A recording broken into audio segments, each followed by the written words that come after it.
आप देख रहे हैं ईटीनॉ स्वदेश। ईटीनॉ स्वदेश की पहली सालगिरह है और एक से एक बाजार के दिग्गज, इंडस्ट्रियलिस्ट, उद्योगपति सब हमारे साथ जुड़ रहे हैं अपने थॉट प्रोसेस को शेयर करने के लिए और ईटीनॉ स्वदेश के व्यूअर्स को ये बताने के लिए कि भारत के मार्केट में, भारत की इकोनॉमी में किस तरह के बदलाव आ रहे हैं और किस तरह के ट्रेंड्स बन रहे हैं, जिससे आपका ट्रेडिंग और आपका इन्वेस्टिंग का अप्रोच जो है और ज़्यादा खास बना सकें।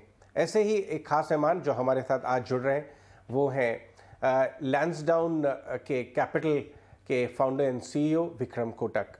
विक्रम, बहुत बहुत शुक्रिया ईटीनॉ स्वदेश को, इनफैक्ट ईटीनॉ को ही हमेशा से सपोर्ट करने के लिए और मार्गदर्शन देने के लिए, और इसके न्यूएस्ट वेंचर ईटीनॉ स्वदेश आज 1 साल ख़त्म कर रहे हैं, तो हमारे साथ जुड़ने के लिए और अपना समय देने के लिए बहुत बहुत शुक्रिया।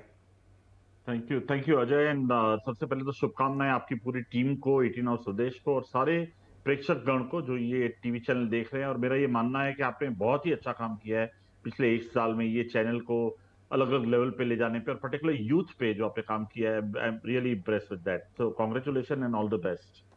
शुक्रिया। विक्रम, आपके पास जब हम बात कर रहे हैं तो आपके पास आपके वैंटेज पॉइंट से 30 साल का आपने बाजार की हिस्ट्री को देखा है, इंडियन इकोनॉमी की हिस्ट्री को देखा है और कॉर्पोरेट इंडिया को इवॉल्व करते हुए देखा है।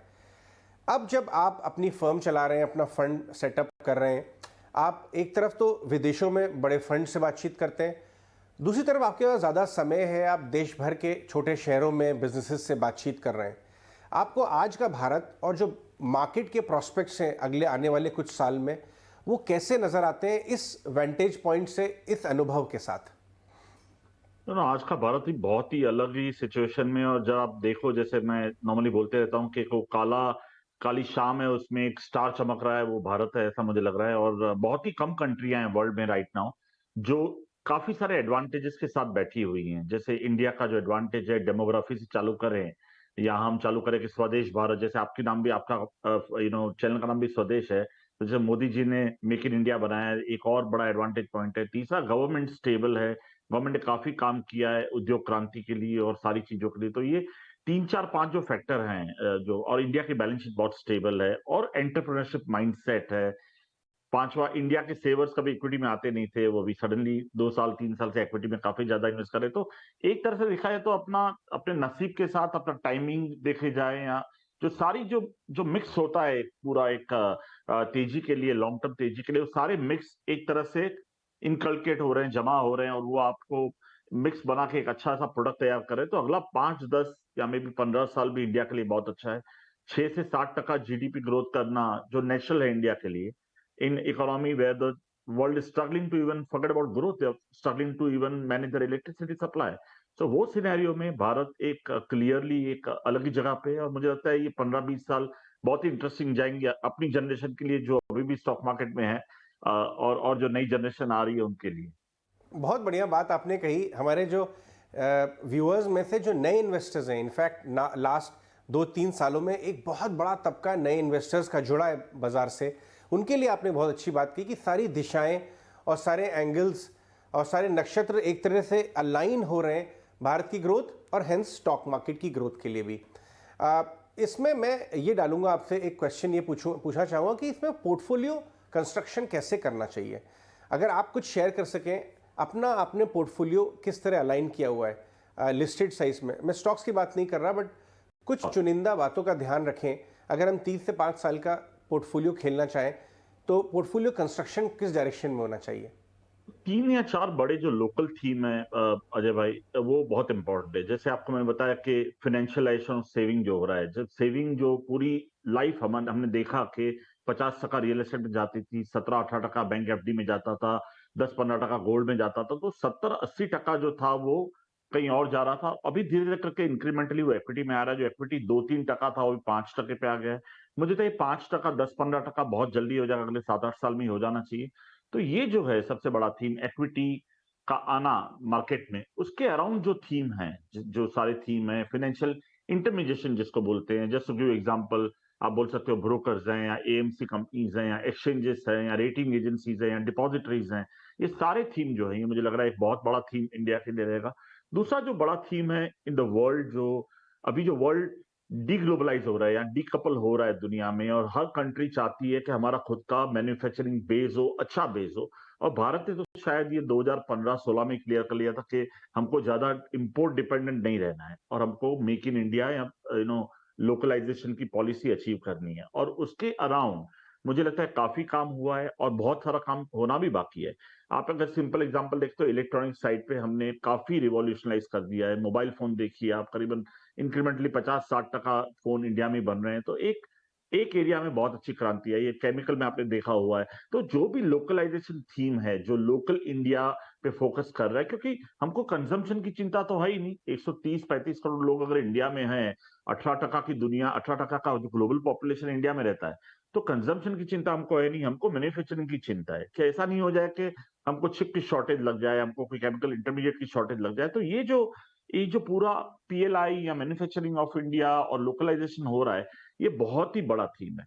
और आप सोचो, ये थीम वो टाइम पे हो रहा है जब डेमोग्राफी यंग है और अंडर पेनिट्रेशन है। हर एरिया में अगर आप इंडिया का कोई भी सेगमेंट खोलो, आपको दिखेगा कि ये काफी अंडर पेनिट्रेशन इंडिया में है। जैसे आप वॉशिंग मशीन ले लो या एयर कंडीशनर ले लो, कोई भी आइटम आप उठा के ले लो, हर चीज में, सीमेंट ले लो, हर चीज में इंडिया का अंडर पेनिट्रेशन है।